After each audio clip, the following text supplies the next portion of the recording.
दीनदयाल उपाध्याय जी के जन्म जयंती के अवसर पर भारत देश के प्रधानमंत्री श्री नरेंद्र मोदी जी के मन की बात में उत्तर मुंबई के सांसद श्री गोपाल शेट्टी धारावी में 3 अलग अलग जगहों पर सम्मिलित होकर और वहां के कार्यकर्ताओं को संबोधित किया। इस रिपोर्ट को देखिए।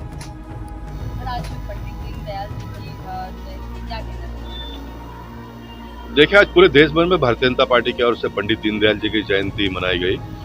वैसे वर्षों से हम मना रहे, लेकिन मोदी जी प्रधानमंत्री बने और मोदी जी का जो काम करने का तरीका है, उनका जो सोच है, उसके मुताबिक 17 तारीख को हमने उनकी जयंती बनाई। तो उनके जयंती के अवसर भी उन्होंने कहा कि मेरी जयंती न मनाते हुए सेवा सप्ताह करके मनाओ और भिन्न भिन्न प्रकार के कार्यक्रमों का आयोजन करो।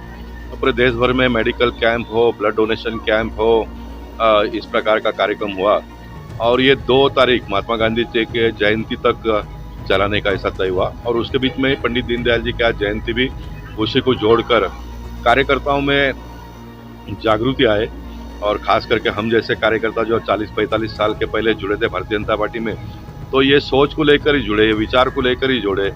पंडित दीनदयाल जी के विचार, डॉक्टर श्यामा प्रसाद मुखर्जी के विचार, अटल अडवाणी जी का काम हम लोगों ने नज़दीक से देखा और काम करते करते और मोदी जी और अभी अमित शाह जी मिल गए, तो जो विचार था और एक ताकत प्राप्त हुआ। अभी विचार और ताकत दोनों का संगम हो गया, तो आप देख रहे हैं कि भारत किस तरह से आगे जोड़ रहा है। तो यही विचार के माध्यम से आने वाले नई पीढ़ी, यंग जनरेशन को भी जोड़ते हुए आज जो जुड़ेंगे बच्चे वो आने वाले 15-20 साल कार्यकर्ता के रूप में काम करेंगे। कोई नगर सेवक बनेगा, कोई विधायक बनेगा, उसी में से कोई सांसद बनेगा और ये पार्टी इस तरह से ही चलती रहेगी। हम भारतीय जनता पार्टी के कार्यकर्ता उनका सौभाग्य ये है कि हमको नेता अच्छे मिले। कांग्रेस जैसी पार्टियां डूब गई या तो टूट गई या तो बिखर गई, क्योंकि नेतृत्वहीन पार्टी हो गई। उनके साथ पास लीडरशिप डेवलप नहीं किया उन्होंने।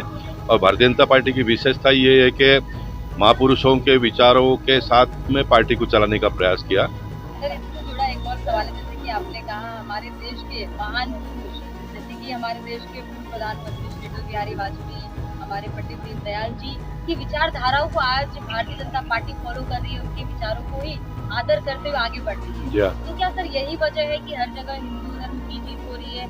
जैसे राम मंदिर की बात की जाए तो हिंदू के पक्ष में फैसला आया, विज्ञान वापी का भी मामला लिया जाए तो हिंदू के पक्ष का। इस बारे में सर क्या कहना चाहिए, किस तरीके से हिंदू की जीत? नहीं, देखिए, ये देश ही हिंदुओं का था।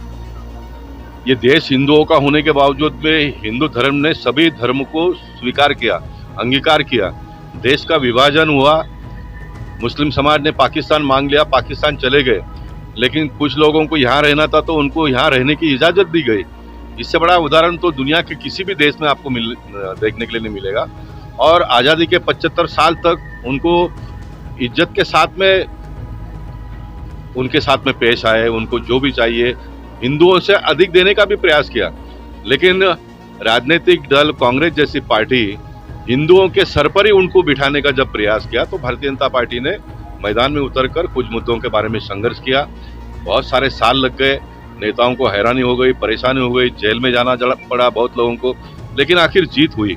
कोर्ट ने भी मान लिया कि हिंदुत्व एक विचारधारा है, हिंदुत्व कोई धर्म नहीं है, एक संप्रदाय का ये नहीं है। हिंदुओं में भी बहुत सारे अलग अलग ढंग से जीने वाले लोग हैं। हमारा ये कहना है कि आप अपना धर्म की पूजा घर में करो, लेकिन जब घर से बाहर निकलते हो तो देश का जो कानून है उसका हम सब लोगों ने मिलकर पालन करना चाहिए। हमने कभी भी यही नहीं कहा कि मुस्लिम 10-15% लोग हैं, कैथलिक 2-5% लोग हैं, सिख लोगों की इतनी संख्या है और हिंदुओं की इतनी संख्या है, तो हिंदुओं को इतना अधिकार मिलना चाहिए, ऐसा हमने कभी नहीं कहा। हमने कहा कि वी ऑल आर वन, हम सब एक है। जो हिंदुओं को न्याय होगा वही अन्य धर्मियों को भी न्याय होगा। इस देश में सब लोग रह सकते हैं, ये देश सबका है। लेकिन जब हम ये देश सबका है कहते हैं, तो ये देश का कानून भी सबने मानना चाहिए। यही हमारी अपेक्षा है और मुझे लगता है कि अभी मान रहे लोग, आने वाले दिनों में और उसमें परिवर्तन होगा। और परिवर्तन होगा तो सबको साथ में लेकर चलेंगे, परिवर्तन नहीं होगा तो फिर जैसे समय आएगा उस हिसाब से चलेंगे आगे। चलना तो पड़ेगा ना, देश को तो खड़ा करना ही पड़ेगा, क्योंकि हिंदुओं का ये एक ही देश है, बाकी सारे धर्मियों को अलग अलग देश है। इसलिए हिंदुओं का अपमान किसी भी कीमत पे बर्दाश्त नहीं किया जाएगा। अन्य धर्मियों का सम्मान करते हुए हिंदुओं का सम्मान बरकरार रहे, इसके लिए भारतीय जनता पार्टी हमेशा काम करती रहेगी।